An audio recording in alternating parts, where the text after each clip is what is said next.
Sian Gaza, compares Alex Gonzaga's enhanced nose to ilong ng mga ladyboy. Ang internet celebrity na si Christian Albert Gaza, na mas kilala sa tawag na Sian Gaza, ay nakikisabay na naman sa kanyang mga tirada laban sa mga sikat na personalidad.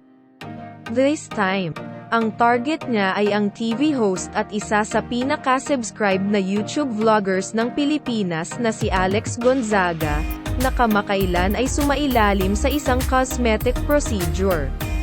Noong December 15, 2023, nag-post ang actress-host ng mga larawan sa Instagram na nagpapamalas ng bago niyang ilong.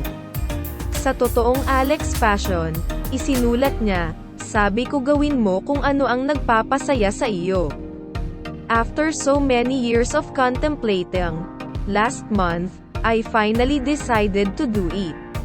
Wala nang nakapigil, now you knows." Subsequently, Alex captioned her next post with the words, "Magpaganda ka habang wala sa bahay asawa mo." Pagbalik niya tapos nagtaka siya saka mo sabihin ako lang to, lol emoji. Reaksyon ni Sian Gaza habang si Alex ay nakatanggap ng buhos ng saya at suporta. Si Sian, na kasalukuyang nasa Thailand para makipagkita sa mga tao ng kanyang Thai girlfriend, ay pumunta sa kabilang direksyon. Sa isang post na ginawa noong 1 AM ng January 3, 2023, ibinahagi niya ang kanyang larawan sa isang food stall sa Bangkok.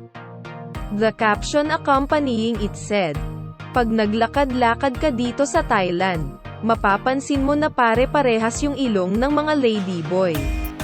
Same nung bagong ilong ni Alex Gonzaga. Sa pamamagitan ng diksyonaryo ng Oxford, ang terminong ladyboy ay madalas na itinuturing na nakakasakit at tumutukoy sa isang transgender na babae o isang lalaki na nagpapatibay ng isang babaeng hitsura o pagkakakilanlan. Sa Thailand, gayunpaman, ang ladyboy ay tila isang karaniwang termino. Sa comment section, nagpatuloy si Sian, na maganda na raw si Alex pre-surgery at hindi naman nakabuti sa kanya ang pagpapaganda. He wrote, "Ang ganda-ganda na niya sinira pa."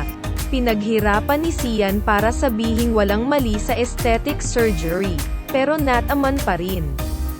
In his words, "Walang masama sa pagpaparetoke as long as mas gaganda ka. In the first place yun ang pinaka-purpose ng cosmetic surgery." Ang mga nagbahagi ng post ay mabilis na lumapit kay Alex, na sinabihan si Sian na umalis sa mga negosyo ng ibang tao.